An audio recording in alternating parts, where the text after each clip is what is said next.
Never drink pure alcohol, unless you're relapsing. Hey guys, morning. The most irritating woman in the world is about to come in. Revenge is sweet when it is cold. You actually did it. I did it. And I didn't do it to you. I did it because you nearly did it and you tortured me by coming at me with it. For those on podcasts, I have just got finished. No, but people You are finished. People have seen you. Mark, people have seen you do this before, finished. and I told you that revenge is sweet when it is cold, and I was going to get you back. I'm getting you back from before. You are finished. Mark. You are finished. Mark, no, don't. If you touch me, You're I'm finished. leaving. You can't. You can do coffee man on your own. Do not electrocute me. The force Do not electrocute me. The force is strong.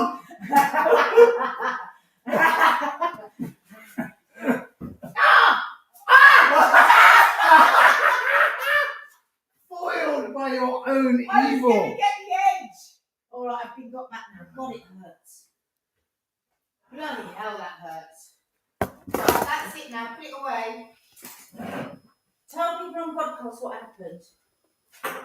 Tell people on podcast what happened. Tell people on podcast what happened. What's happened to you? They're going to tell other people on podcast what Mark, happened. stop it. What happened in the podcast? Was he ran at me with a Stop now. with a fly swat that's so electric it's called the Executioner Pro.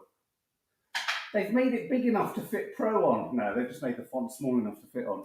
Which is it though? That really hurt. That was such a shock. I hope it hurt you too. It's one of my favourite sentences. When you're driving me crazy, I just think to myself, revenge is sweet when it is cold. Get them back eventually. Right, come on, give me the time for all this mucking about. Come on. Okay, what we're going to talk about today, our little misfit Friday fuckaroonies. We're going to talk about I haven't played the Friday fuck off with me for ages. where is it? I love that so much. Where is it? I'm not usually here, of course. Christos and Natasha. It is stories and not Yeah, I can't find it. It's not at hand, and I can spend hours trying to find it, so we can't find it. Sorry about that. Morning, everyone. Morning. Happy Friday. Fuck off Friday. Hashtag fuck off. Your sound is very echo. Oh no! Is the sound echoey? I'll tell you why.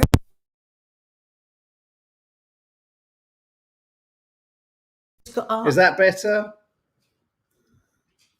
Blast! Did you hear any of that? What's with the echo? Is that gone? Is that better? Yeah. That must have been agony, that first few So minutes. that first period of time. Would have been horrendous. Oh. It's probably if nobody watching. Yeah, perfect. So I don't care because I got you back. You got me back. Why is it so blurry on the edge? It's so annoying. It's all around you. Right, You're so smudgy. Okay, so no, seriously, we're going to be talking about the tragic story of the missing teen, Oh my God, this is children Jay to Slater. the bone. Yeah. Oh, terrible. in Tenerife. A new syndrome, a new that you may or syndrome, may not have. called Rebecca syndrome. but it was all tied into Sorry, I've got to jealousy. sort this because the focus is fucked. So, just 1 second. Do you want alcohol to do it? I've done it with alcohol and it's done that. It's really weird. We'll just go with it. Okay. Majorca tsunami, Meteo tsunami, and we've got a story on that. We've got a personal story on that. Well, it's really weird. Yeah. Really weird. Yeah. And men's short shorts. We're also going to touch on, I think we talked about it last night in the live, but I can't remember if that was just between us, Mark, or on the actual live, about Netanyahu's commander. I don't think we actually said it on the live. No, it was the news that had happened yesterday, which was one of the top topics we were going to talk about. Yeah, but I don't think we actually spoke about it, so we're going to have a little chat about that as well. And then, of course, it's the Friday quiz. Yeah. At which point I bog off. Yeah, can you see? I think we're just going to have to go. No, with how I it know, is. but it's really problematic. Yeah. Okay. So let's start with and also we're going to briefly talk about Donald Sutherland, the actor who tragically passed away yesterday at the age of 88 after a long illness. His son, Kiefer Sutherland, notified the world, but we'll talk briefly about It's so strange, isn't it, as well, those ages, because, 88, when you were younger, felt like so old. And yet now with my mum being 86, 87, I never know how old my mum is, and my dad being 90, I still want them to have years and years left. It's Well, weird. on that note, let's ask the question: what to you now is an old age? Because have they shifted? Because there was a notable moment with my mum recently where she's obviously just become 74, and we both. I don't think of 74 as old. No, I don't I think of 90 as No, old. no, I don't. But I always think of my granddad as dying at an old age, even though my nan lived for a further 90, it's 20 years after him. But my mum is now a year older than my granddad was when he died. Yeah. Which struck us both. We were both struck by the time, sort of the shift in time on that, which is kind of, which was really odd. So 75 plus, says Kathy Hyde. That's old, yeah. Stuart, I think 80 Stuart G, plus. 90. Do you think we're all nibbling towards 100 being the kind of acceptable? Yeah, I do. Yeah. What is 70 to 80 now then? 80 plus is old, I'd say, says Me Too. Me too. Tim Reed, my mum is 95, which I can consider old. Wow. You can. Yeah. How old's your dad? My dad's 90. He's 91 this year. Wow. Can't believe it. It's amazing. Reese, bless you. My granddad was 96 on Monday. Was he? Oh. Wow. There's something about you, Reese, that means I think you're going to live forever. I'm going to live forever. Anyway. So shall we sit more seriously and somber, and we'll move towards the lighter topic. So let's start with this story, which has been running for a while. We haven't talked about it for a while. I mean, it's four days now. I think he's been missing, hasn't he? And Jay, this is the young lad, Jay Slater, who went missing in Tenerife, last seen walking alone. We've heard stories about his last sort of strained voice call or voice message. There was a moment where they knew that he'd been sort of cut by a cactus, that he was lacking in water. And, this is just another one of those tragic stories where we're just left thinking, what the hell has happened? Where is he? He'd been raving the night before, hadn't he? And his mum has been, in the press talking about, appealing for help. So he called his friend. His mum fears he's been taken against his will. Oh, does she? Yeah. Does she? Yeah. So he called a friend, didn't he, and said that he'd cut his leg on a cactus and had no idea where he was. It's just every parent's nightmare, isn't it? A kid goes away to have what you hope the best time of their lives with their friends, and then this happens. And of course, our girls are at the age where, holidays, and Maddie's just been away and she's going away again, and it's that you have to let go. But it's scary. It's really scary. Yeah. So he has been last seen. He was walking on his own. God, it's so weird, isn't it? It so feels like the Moseley story, the terrain and everything. As you're looking at the photographs, we're going to have to shut the door again because of the magpies. Sorry. We have got really aggressive magpies in the garden, and they make the most disgusting sound. I've never realised how disgusting their sound is. It is. It's disgusting. Sorry, that's my distaste for magpies. Nadia looked at me like, it can't be like that about magpies. Yeah. Jay Slater's stepfather questions why would he walk 8 hours. So look, the reason this story is gaining sort of more and more significance, I think, is because there is a frustration and a sense of fear that all is not as it seems. I think I agree with the Michael Moseley. If you park to one side, the most ludicrous conspiracy theories I've heard regarding Michael Moseley. I mean, really, do conspiracy theorists sit at home looking at every single thing that happens in the news, and then they get out their yardstick to measure it up against whatever nonsense they can come out with? But I mean, there are instances, and there is a massive increase in the number of people who are going missing in Europe at the moment, certainly on Greek islands and what have you. But I think there is a feeling with this story that perhaps something more could be done by the police. I think there's a frustration that the police aren't moving quickly enough. We don't know what's actually happening on the ground, but I think, can you imagine being a parent? Nothing that you would be being told is being done would be enough, would it? No. You'd want every airplane up there. You'd want every helicopter. You'd want every person. So I think, that's the nature of the beast of a missing person. But my God, our heart goes out to all the people that love him, because I think it's absolutely terrifying. And I think for all the people that have lost their kids, you know, that still aren't back. And again, thinking again in Gaza and thinking of all the children that are completely displaced from their parents with the no hope of even talking to anyone about it. So it's a very painful, I think it's just about the most painful thing that possibly a parent could go through, like literally not knowing. Anne-Marie Shellard, his poor family, my anxiety through the roof with our girls planning their first holiday. Tell us about it. And I think, you know, with the nature of things in Europe as they are, with the weather, I mean, the heat, and all this kind of stuff, you're sort of, your head is in your hands going, oh my God, things that we would have just done naively back in the day, do them naively now, and it could be. And the thing is, you know, we've brought up our girls. I mean, Mark is absolutely terrible with the sun. He's one of those, he goes out, he puts the cream on after he's gone out, you know. Yeah.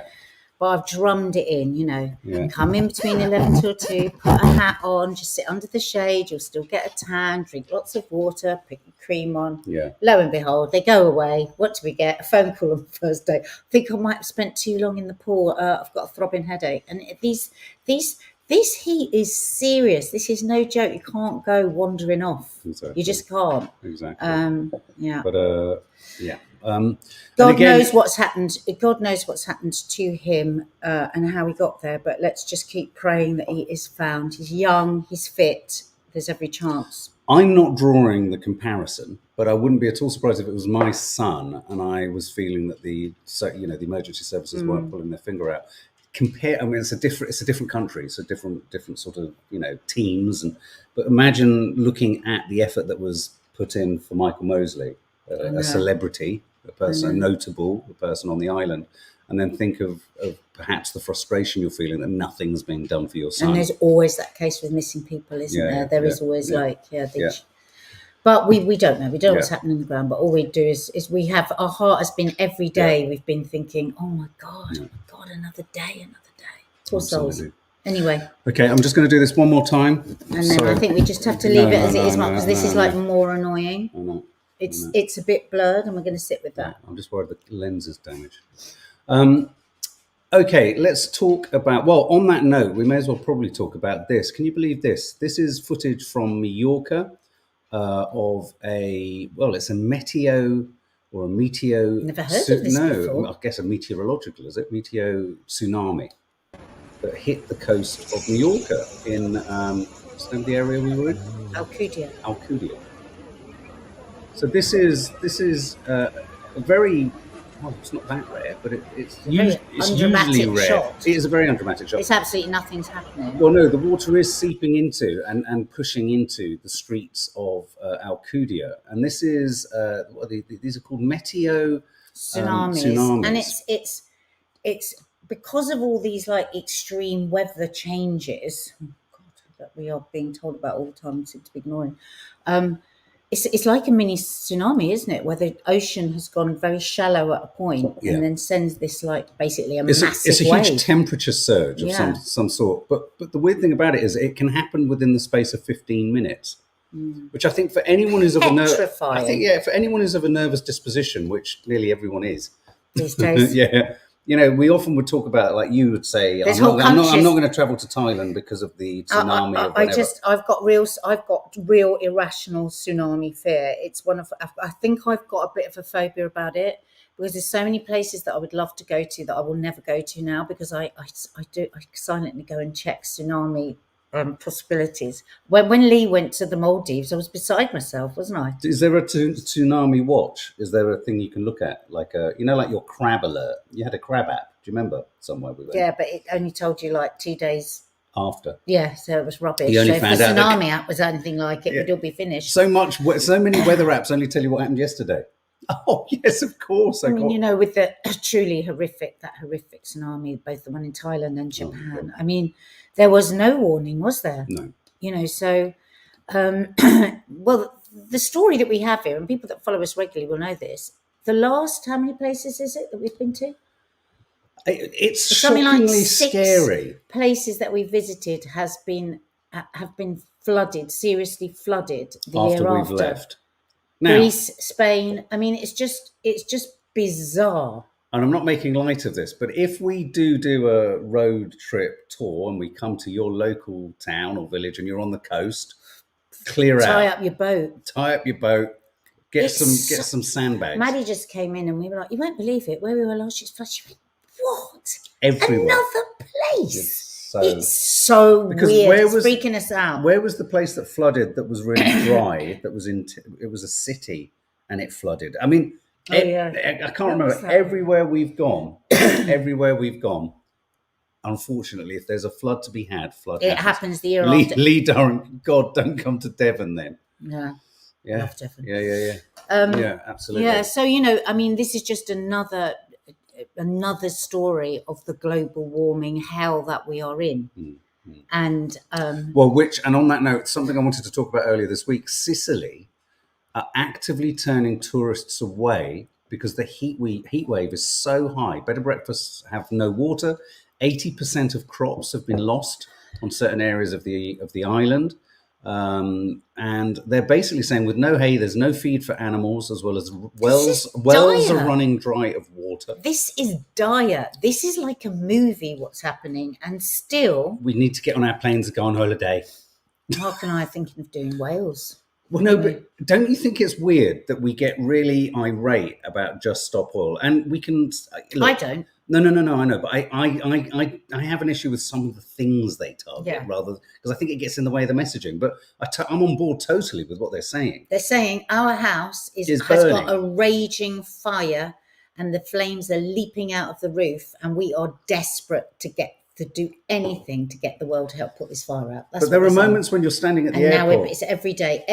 And these news stories, the problem with them now is we're getting desensitized to them. Sicily has closed the doors to tourists. Yeah, not all, There but lots. there isn't hay to feed the wells are dried up. These are. But you know what happens? We're all still getting inflatables going, will it fit in the case, Dad? Yeah, let's get to the airport, Johnny. Can we have the flights even cheaper? Can we have 20 flights a day? Can we go tomorrow? I mean, we all do it. And it's just... This is like taking vandals in sandals to the next level. Yeah. We're fucked. Sorry, guys. Sorry to cheer you up on a Friday. We're absolutely fucked. Well, let's move on to men's short shorts. Oh, let's do it. Let's Do you want try some and cheer us photos? Do you want a photo? Check this out. I need to get a photo of Lee. Oh, It's the shoes that I can't tolerate. Oh, the Paul. Oh, right. What do you think, guys? Yes or no? Now, Yes or no? a couple of things I'd say about But these. there might be people that like this, Mark. Oh, shit. Be careful. Let's see. Be careful. Be careful. Okay, well, whilst we're all... I want to find one of Whilst Lee. we're all trying to sort of position how we feel about Paul Mescal since seeing him in these astonishing shorts. I'm a little bit shocked. I didn't know that was coming. We're all in trauma. We're all dealing with this. We're dealing with it very well, team. We're dealing with it very well. Me too. What's the opposite of camel toe? Yeah. Socks and shoes are as offensive in this image as well. Look, what about these? Okay, what about what about Bill Clinton? No. Look how wet the guy on the left. Oh, look at him. Okay, well, what about these?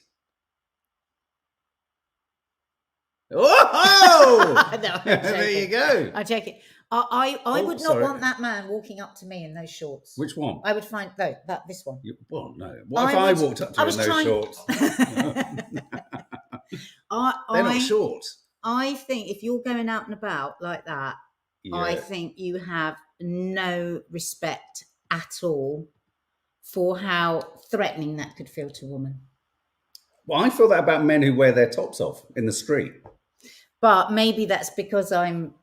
Rachel Mason, Maybe, we are talking. Am I an old miserable bag? Yeah. Girls, tell me, am I wrong? Is that not offensive? Isn't it interesting? So that is offensive because it's the most unstylish thing I've ever seen in my life. But let me qualify this for you. You just said that if you go out in these, let's just have them, that I would be really threatened. It's like if a man walked up to me in those. He's got his bum hanging out. Hang on, bum? He's got his dick hanging out as well, nearly. Yeah. Well, okay, but maybe what is baked into these is actively trying to make them as unsexual and unprovocative and threatening as possible. Which he's definitely done that. 10 out of 10, mate. He looks 10 out of 10. He looks like he's left the house and forgotten his trousers. He does. They look like pajama shorts. But he also looks like he's 4 years old. keep I showing. mean, you could. Ma- I think he's trying to keep the girls away. I That's think what I did a good job here. Marianne Riordan is saying, please keep showing the last one. This one. This one, and people are liking this one. Okay, right. So let's why? break this Let's down. break Let's this break down. this down. This man has an extraordinary body. If you like something that looks like a growth coming out of the side of your fella's waist, I do not. I would be worrying and trying to get him to the doctor. You know what? Do you know because what? that is a swelling that you should not have. But you know what? I've worked really hard to get rid of that. What, that? Yeah, I've worked so hard not to have that swelling. Good. I don't want Yeah. it. I don't like Oh, I'm it. pleased. Good. So apart from this lump on the side of his thing that I think he should see a doctor about, it's a good body, isn't it? It's a strong, fit Yeah. body. What about the shorts? The They're legs. They're more like a toga. What are the shorts telling us? Well, the shorts are telling us I have a fabulous body. Look at it. And if you're lucky, I'll tell you exactly what they're saying. They're saying if you're lucky, this may flap up and you'll see more of it. Do you know, it's a funny thing, isn't it? I'm thinking about this. If I was out and about, Yeah. and a girl with a beautiful body walked past, she's got a little top on, she's got these shorts on, I'm going to look at that body because I'm going to think it's so beautiful. I'm in awe of girls that can just like throw on a pair of shorts and throw on. I've never been able to wear a pair of shorts is the most humiliating, difficult. Like, never ever enjoyed it. I want it because I'm hot, but I always feel like disgusting. But I love to look at women that just pull them on. I just think, oh my God, what's that like? And I just look at the wonder of their body and I think how beautiful they are and youth and all of that. But if it's a bloke, it's weird because I do only fancy men. I don't fancy women. Right. But I wouldn't fancy. I swear this because people won't believe me. I am going to look at that bloke and I'm going to be repulsed. Wow. I'm actually going to pull away. Wow. And I'm just going to go, oh, that makes me feel a bit. Yeah. Don't you think that's weird? I do think that's strange. Yeah, it is odd. Whereas what about Bill Clinton? Well, I want to be sick because I just think that is just...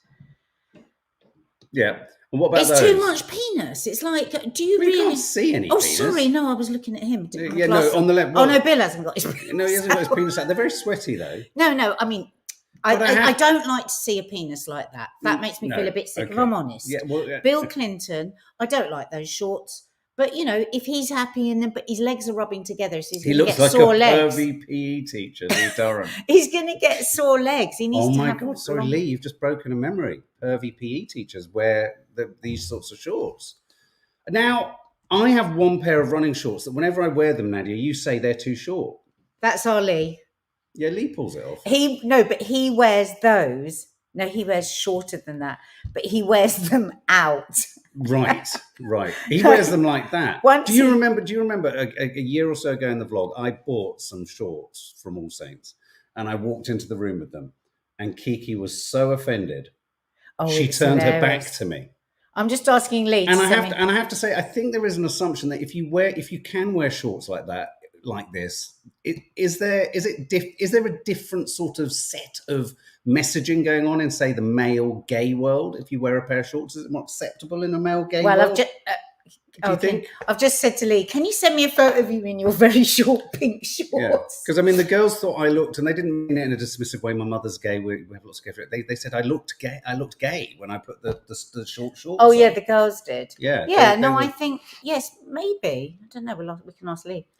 Lee can wear anything, though, says Michu. It's very true. He can. He really can. Okay, we're going to have to move on whilst we... But anyway, I think we've looked at him an awful lot. And everyone's very, very... I think most people are really satisfied with that. Which pink shorts? Oh, my God, he's worried about the pair. That's so funny. Oh, my God. Hang on 1 second. Lee, we are just live on Coffee Moaning. We're talking about men wearing short shorts, and I just wanted a photo to show you, didn't we, guys? Yeah. We want to see you in your pink shorts. You're really short ones. Those ones you wore to the hotel that time. We're showing. Oh, sorry. Yeah. Anyway, so I should have got one actually off of his Instagram to pop up. But don't worry. Anyway, we're going to have to move on. We've looked at shorts and that man's. When it comes in, I'll show that man's flapping cock. We've looked at for quite a while now. So let's move on. But that's everyone's favourite. That is everyone's Nobody favourite. minds those shorts. No, and I think when a man wears it, someone else, Carla Hatcham said they're for sunbathing. It's for tanning. That's why those shorts. Oh, a message in from Lee. Wait, bear with me. Bear with me. Okay, well, we'll save that towards the end. I Okay, has love anyone him heard so of? much. Oh, has anyone? God Almighty, what's going on here? Has anyone heard of the Rebecca syndrome? I discovered this today. I found a new syndrome. Lee Durrant, Mark, you should do a skit in short shorts. You should. I should do a fat. God, We'll get Maddie to. the thing is, they're so tight. I have quite muscular thighs. Just wanted to say that. Okay, Mark. I'm not even talking about Why are you shorts. showing them? That's Don't stop. Stop now before you get any further. Your ear looks so attractive. Mark, focus. Like our computer camera can't. yeah, no, absolutely. Our computer camera is struggling to focus. Oh, I love this. Bear with. Bear It's with. just looking for his best. Okay, who knows what the Rebecca syndrome is? The Rebecca syndrome, I'm going to give you a clue. It pertains to a Daphne du Maurier, Alfred Hitchcock film. Did you know That's that? a nice. Yes, I did. Yeah. But she's and driven mad. she's driven back. Really, this is a huge, uncontrollable jealousy and issue, an inability to not think about and obsess over a partner's ex or partner's previous lover or wife or husband or whatever. It's interesting. And Rebecca moves lives in the house with the ex where the ex-wife wasn't she? If you want to see a really bad version of Rebecca, check out the Lily James Armie Hammer version on Netflix. Possibly the most ghastly film I think I've seen in recent years. But go and check out the original. But it is this, and apparently this is a big thing, isn't it? This is something that is. Are they saying it's on the increase? Well, I think because people can track endlessly on social media what a person is doing. Obsessively looking at the social media accounts of your partner, or even if your partner has completely separated with their ex, you can find yourself looking at photos and all the accounts and posts of their ex. Well, it's a real issue. This actually, and never mind the syndrome. But actually, it's. I was talking to a friend of mine's daughter the other day, and she was just going on and on about her boyfriend's ex-girlfriend, and I was trying to have this conversation, but she's an ex, yeah, but she's so gorgeous, and she's so this, and she's so that. But I remember that feeling when you're young. There's really nothing anybody can say to help you out of that fog of war. It's literally the fog of war where you're not seeing straight. And the very worst thing that you can do is definitely going to make you feel less attractive. It's definitely going to make you appear less attractive to the person that you're with. It's also handing over control, because if you're in a bit more of a controlling relationship, if that person knows that you're obsessing about their ex, and it's kind of safe because they're not doing anything with their ex, they can use it as a way to wind you up and create more jealousy. So I think if you do suffer from it, you've got to try and work your way through it. It's interesting. End of this article. Do you know what it says? What you can do for Rebecca syndrome? Find a friend to talk it through with. Well, that's helpful because that's obviously no understanding of how hard it is. Having really struggled with jealousy, I think some of the aspects of this that make this a really interesting sort of form of jealousy and what have you is the unchangeability of it. There's a kind of, I think one of the things that's weird about jealousy and the fear of someone being unfaithful or going off or not, an inability to trust, is it's all speculative. It's all forward looking. It's all front looking. It's all looking to the future. It's always kind of, and you're trying to control the future. Check out Inside Out 2 for a brilliant manifestation of anxiety and trying to keep everything in control. But the weird thing about this syndrome, which I've struggled with too, and I know other people who've struggled with it massively, is it's fixed. And even though it's fixed, you have no way of truly knowing how much your partner preferred them. And you get into a comparative thing. But it's literally, you drive yourself mad with it. Look, I would say. Rachel Woodward here says, I really struggle with it. It's called retrograde jealousy attached to my ADHD. Yes, because you're over obsessing. You know what you have to do. You have to white knuckle one day at a time, even 1 minute at a time, rather like if you're trying to give up alcohol or cigarettes. Not just because addiction is a terrible thing, but it is an addiction. And you have to say to yourself, how does this serve me? Do I ever feel better after I've hunted around to have a look? Or do I feel even worse than I did before? I bet you 10 times out of 10, you're going to have felt worse when you've looked. So as you go to do it, your first thought is, well, it's an impulsive thought, especially if you're ADHD. It's an impulsive thought. I'm looking. Try and stop yourself at that point. Try and just take 1 second and think, am I hurting myself or am I helping myself? Am I hurting my relationship or I'm helping it? Because I'll tell you one thing. if you are fearing fucking up your relationship because you are fearful that your partner likes the ex, you're fucking up your relationship by yourself by obsessing about past partners. Edward Beventon liked your comment. Cold turkey. It is another obsessive compulsive behavior. Jealousy is very, very akin to painful. addiction. Yeah. And the great thing about jealousy is, and this is where it can become deeply, deeply disturbing and unsettling for everyone involved, the jealous person as much as the people around them, there is a never-ending sort of source of variables that your mind can keep going to. As soon as you, interesting, Mark. Sorry to interrupt you, but I really do want to. That lady, when she said that, her ADHD, it's made me think maybe that was a lot of it for you. Yeah, I absolutely. never thought of that. No, absolutely. And also, there's that thing of what you do with an ex, or what you do with a historic relationship that you get jealous about is you are constantly, for the jealous person, for the person who's moved on, they've moved on, and they can't understand it. And it's annoying. Unless you are that sort of person who's kind of playing with it and teasing people, or the games of a kind of relationship. But for those of you who are struggling with the jealousy, you are forever investing them with a present life kind of thing. You can forever compare and contrast yourself now. And this is what I used to do, and I'm sure this is what probably some other people have done, where you'd constantly think, well, if you're doing this with me, you'll have done this with them. You're doing this with me. And what you're doing is you're doing the comparative. The last thing they're thinking about, your partner, is the other person. So let me tell you this. From the person that you will be doing this to, you are making them pull away from you. You are destroying the feelings if you're doing that. So that should help you, cold turkey. So if the thing is you don't want to lose this person, don't do that, because that's one day at a time. Just wait for this next 5 minutes. I'm not going to do it. Right. We're going to wrap up very quickly. The Friday quiz will be tomorrow after Coffee Moaning Papers. Breaking news. This Lee's shorts are here. No, hang on. Let me show you how to do it. Yeah, that's it. Wow. Oh. Hunky Lee. Yeah. Those aren't the actual shorts, because his actual shorts are shorter than that. You see, I would say that his shorts go a bit longer. He has lovely legs, and Look at what a poser. But actually, those shorts aren't that short. No, he's forgotten the shorts that I mean. The shorts that I mean are half that again. I don't think any of us will recover from the Paul Mescal catastrophe that we've seen today. It's been heartbreaking for all of us. Anyway, guys, as I say, love you. Coffee Moaning quiz will be tomorrow after Coffee Moaning Saturday Papers. And lots of